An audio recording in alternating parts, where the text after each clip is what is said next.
Assalamualaikum warahmatullahi wabarakatuh. Perkenalkan, nama saya Dede Dalpan Nur Latifah dengan NIM 12120800026 dari Prodi Pendidikan Kimia kelas 2A.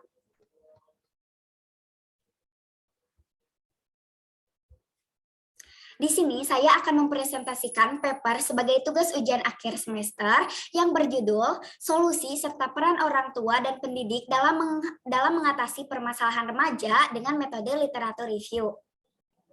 Kenakalan remaja merupakan perilaku yang menyimpang dari aturan hukum, agama, moral, dan aturan-aturan lainnya yang ada di lingkungan masyarakat.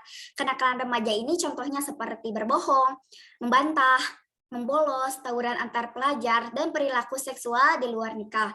Hal ini dapat disebabkan oleh faktor internal seperti keluarga, krisis identitas, kontrol diri yang lemah, dan psikologi pribadi, maupun faktor eksternal seperti teman, lingkungan masyarakat, dan perkembangan teknologi. Sehingga akan ada konsekuensi yang harus ditanggung anak ketika anak terjerumus ke dalam suatu permasalahan tersebut.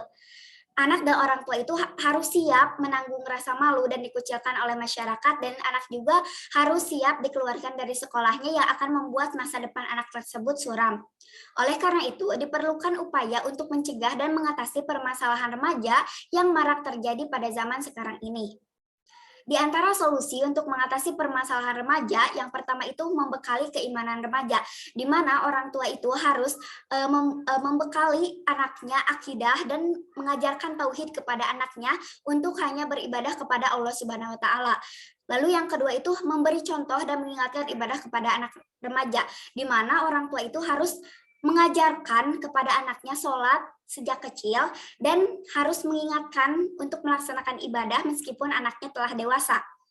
Yang ketiga, memberi informasi tentang bahaya merokok dan narkoba, di mana pada masa remaja ini, anak mulai mencoba hal-hal baru seperti merokok bahkan narkoba.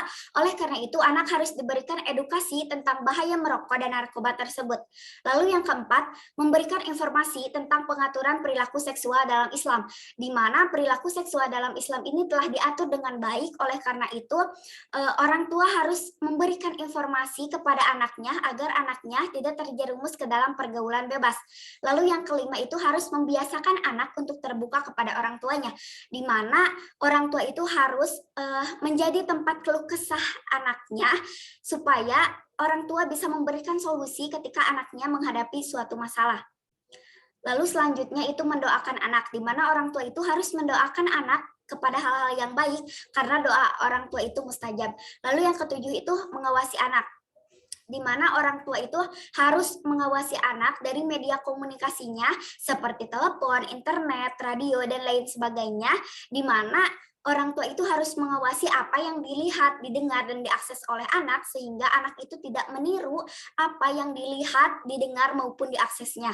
Lalu selanjutnya ada membiarkan anak bergaul dengan teman sebayanya, karena jika orang tua membiarkan anaknya bergaul dengan teman yang tidak sebayanya, yang mungkin pergaulannya itu tidak sesuai atau tidak selaras dengan anaknya, akan membuat anaknya itu terbawa ke pergaulan yang semestinya belum dijalani oleh anaknya.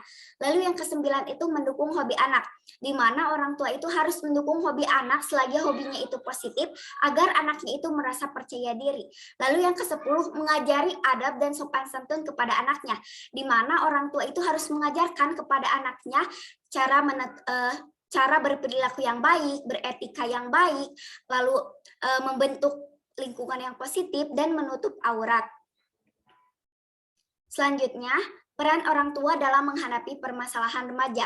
Yang pertama itu menjadi contoh yang baik, di mana anak itu membutuhkan sosok teladan, yang mana orang tua itu harus menjadi contoh yang baik bagi anaknya, di mana ketika orang tua memberikan contoh yang buruk, cenderung anaknya itu akan mengikuti contoh buruk tersebut. Lalu yang kedua itu mengapresiasi prestasi anak. Yang dibutuhkan oleh anak itu adalah waktu, perhatian, dan juga apresiasi atas usahanya meskipun usahanya itu gagal. Lalu yang ketiga itu menjaga keharmonisan keluarga, di mana orang tua itu harus menjaga keharmonisan keluarganya dengan terbuka kepada anak-anaknya, di mana dengan keterbukaan tersebut orang tua bisa menjadi tempat keluh kesah bagi anaknya. Selanjutnya itu mendukung dan mengembangkan hobi anak. supaya anak itu merasa percaya diri dan orang tua itu harus sadar bahwa anaknya itu sudah tidak kecil lagi. Selanjutnya itu mengajarkan dan mengingatkan ibadah kepada anaknya, di mana orang tua itu berperan mengajarkan ibadah kepada anaknya dari sewaktu anaknya itu masih kecil, dan orang tua itu harus terus mengingatkan ibadah kepada anaknya meskipun anaknya itu sudah dewasa. Lalu selanjutnya itu memahami dunia remaja, di mana orang tua itu harus memahami dunia remaja agar anak itu merasa bahwa orang tuanya itu memahami akan pikirannya.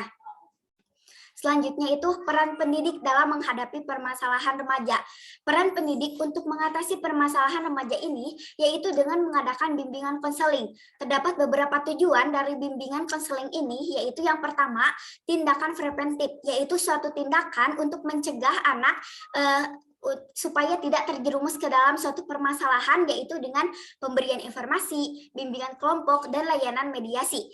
Lalu yang kedua itu tindakan represif, di mana ini suatu upaya yang dilakukan ketika anak melakukan pelanggaran dengan mengadakan suatu hukuman, yaitu dengan home visit dan konseling individual maupun kelompok. Lalu yang ketiga itu tindakan kuratif, di mana ini adalah suatu upaya yang dilakukan untuk membimbing anak yang sudah terlanjur melakukan kesalahan, yaitu salah satu upayanya itu dengan konferensi kasus dan alih tangan kasus.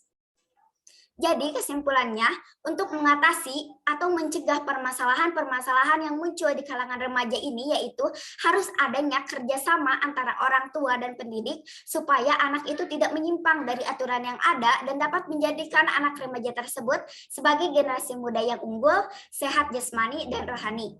Sekian presentasi dari saya. Wassalamualaikum warahmatullahi wabarakatuh.